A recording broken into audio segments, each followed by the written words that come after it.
السلام عليكم ورحمة الله وبركاته. نبض داوديال كسو دوادا إيش الدنيا اوفيشيال جانل. إيش الدنيا اوفيشيال جانل waxaad uga barateen barnaamijyada kala duwan ee caalamka. Kusoo dhawaada barnaamij aad iyo aad u qiimo badan aanu kaga sheekeyn doono ninkii wadankiisa hormariyay ee Thomas Sankara ee u dhashay wadanka Burkina Faso. haddaba Burkina Faso waxaa loo yaqaanay waagii hore waxaa loo yaqaanay The Republic of Volta. Burkina Faso waxay ku taalaa qaaradda Afrika gaar ahaan galbeedka Afrika. Burkina Faso waxaa gumaystihii isticmaarkii Faransiiska waxay ka qaadatay xornimadeeda 11kii July 1960. Burkina Faso waxay xad la leedahay waqooyiga wadanka Mali, bari waxay xad kala leedahay Niger, koonfurtana waxay xad kala leedahay wadanka Benin, Togo, Ghana, Ivory Coast. run ahaantii Burkina Faso dhulkeeda waxaa lagu qiyaasaa 274,000 kilometer square. dadkoodana waxaa lagu qiyaasaa 13,500,000 oo dad ah. haddaba aan u guda galno Burkina Faso markay qaadatay gobonimadii xornimada ay ka qaadatay isticmaarkii Faransiiska, madaxweynihii ugu horreeyay ee qabta ayaa wuxuu ahaa Morenzi Yamogo ayaa la oran jiray. dastuurkooda 60 wuxuu qorayay madaxweyne walba oo qabta 5 sano inuu hayo. markuu la wareegay Yamogo ayaa wuxuu mamnuucay xisbiyada ka jira wadanka oo dhan ayuu mamnuucay. wuxuu ka soo reebay xisbigiisa kaliya UDV la yiraahdo. Yamogo dawladdiisa waxay joogtay 6 sano ayay haysatay xukunka. run ahaantii waxaa wajahay dawladdaasi markii lagu soo eedeeyay musuqmaasuq baahsan iyo la shaqayn isticmaareed, mudaharaadyo iyo shaqo joojino baahsan ayaa dawladdaasi haleeshay. waxaa halkaa inqilaab ka sameeyay militarigii Volvotan. ciidankaasi militariga waxay hayeen talada 4 sano. 1970 markay ahayd ayaa khilaaf wuxuu soo dhexgalay garabka midig iyo garabka bidix ee CSP.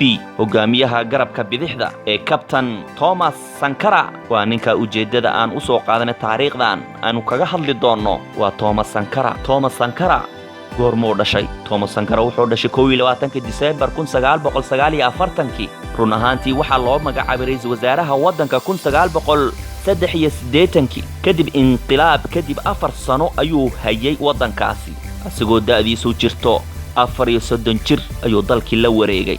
wadankaasi waa wadan aad iyo aad u horumarsan ayuu ka dhigay.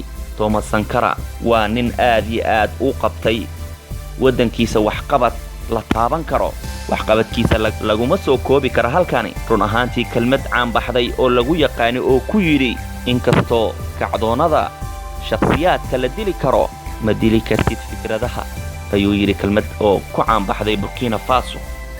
run ahaantii magaca Burkina Faso waa magacii ugu horreeyay oo isaga bixiyay. waxaa la oran jiray gumaysiga magaca oo uu yaqaanay waa The Republic of Volta. run ahaantii laguma soo koobi karo halkan iyo waxqabadkiisi.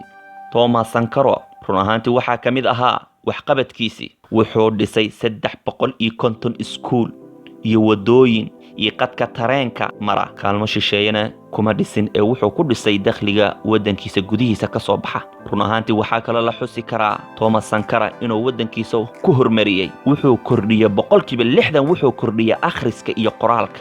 dadkiisa ayuu wax baray. aqoon la'aani waa iftiin la'aan. runtii waxaa kale oo Thomas Sankara uu sameeyay dadkiisa ayuu dib u dejin ku sameeyay. dhulal ayuu u qaybiyay dadkii maaragtay halkaa ku dhibaateysnaa oo masaakiinta ahaa. oo wuxuu kala sameeyay mushaaraadkiisa iyo mushaaraadka wasiirada ayaa 40% ayuu dhimay. run ahaantii waa waxqabad aad iyo aad u weyn.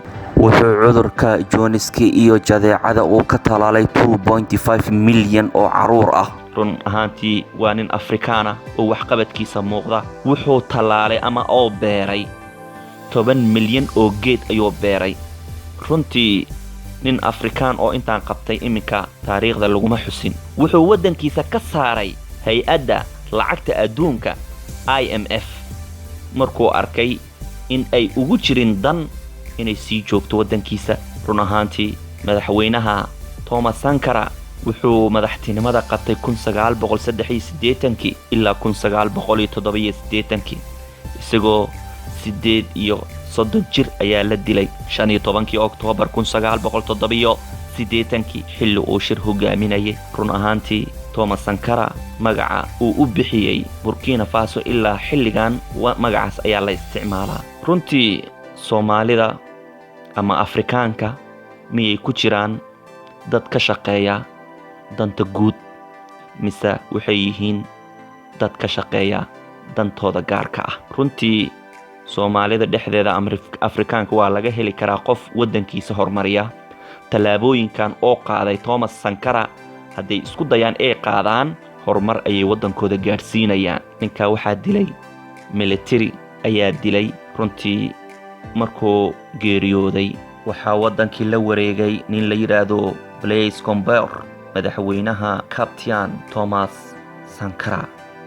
taariikhda Burkina Faso intaas ayaanu ku soo gabagabeynaynaa. wixii talo iyo tusaale ah xagga comments-ka nooga soo bixiya insha Allah. hana ka ilaawina channel-ka subscribe-ka, like-ka iyo share-ka iyo comments-ka. gambaleelkana furo sidoo kuu soo gaara macluumaad walba aanu soo gudbino. aad iyo aad ayaad mahadsantihiin.